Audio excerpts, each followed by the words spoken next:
I think my mom was one of those rare individuals who comes into the world with a real mission. She was probably the kindest person I could think of. My mom, on the other hand, really nourished this ability, to not worry so much about what you did, just the quality of what you did, and the compassion that you had to have doing it, not only for yourself, but for others that you were doing things with. She helped a lot of different families, in a lot of different ways, but most of all, she helped me. What would you say at dinner? You'd sit on Granny Dottie's lap, and what would you say? Pass the love around. Pass the love around. And we'd all hold hands, and we'd say, pass the love around. She became a nurse. She eventually became a nurse practitioner. She was one of the first 3 nurse practitioners in northern New Mexico. And it was at a time when nobody really knew what nurse practitioners were or what they could do. And so she took that, moved here, took that in 1977, and decided to tackle teen pregnancy, really, because she saw the problem that was happening in this community at that time and how many young girls were suffering. I started my senior year of high school completely terrified, because on that first day of school, I knew my life was about to change. Was just so memorable immediately was how she connected to young parents. My mother left such an impact on the young people that she met during the years at the Espanola Valley High School. Young kids like Leo Jaramillo, who just became a senator for New Mexico, Judge Alexandra Naranjo, Brian Ortiz had a wonderful career in DC as a lobbyist and a navigator of that critical world of politics. Michelle Pacino was a Vista volunteer back in, must have been 1989, 90. And she is today a master's level social worker, doing extraordinary work to benefit the lives of young women. She was not afraid to approach extremely difficult topics, such as talking to our teenage children about sexuality, about teenage pregnancy, about staying in school, about dealing with depression and other obstacles to getting a higher education.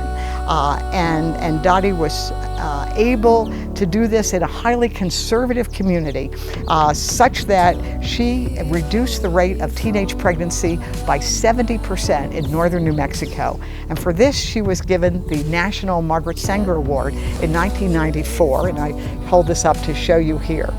As it turned out, we moved ahead of the Colorado school-based programs in New Mexico because of my program that I took care of. So I had the pleasure of meeting Dottie Montoya, who was our school nurse, my junior year in high school. And a lot of us found safety in that nurse's office because it was a place where we felt accepted and loved. She showed me that I was loved and that my life was valuable and that I didn't need to be afraid.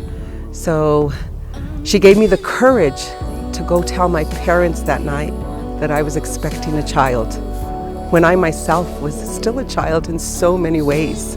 Dottie Montoya was a pioneer with what she was doing in public school, and the Teen Center was a place for everybody, particularly those of us that didn't quite fit in. She trained me as a medical assistant.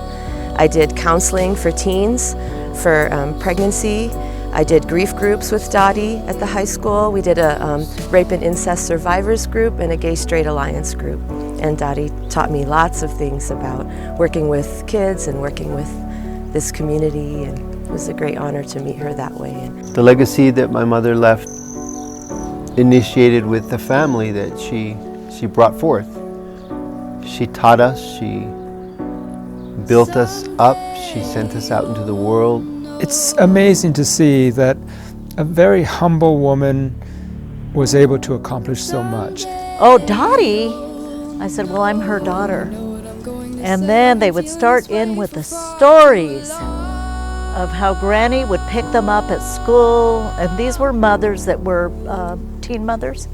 Granny showed us what true love is, how to be true, how to be honest, and how to have somebody to go to.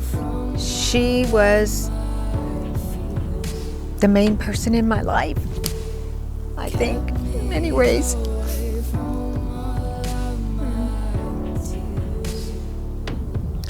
She was just such a kind, gentle person with just an everyday person. She just was somebody you could talk to at any time about anything. No judgment.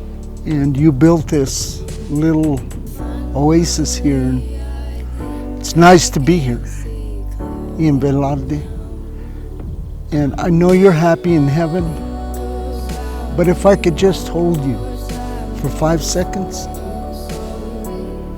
I think I would get some fulfillment. Thank you for the example. Thank you for the tenderness. Thank you for the comfort that you brought to us and the wisdom to course correct in the most gentle but stern way when we needed it as kids, and to the example she left to the broader community to be the very best that we can be. Someday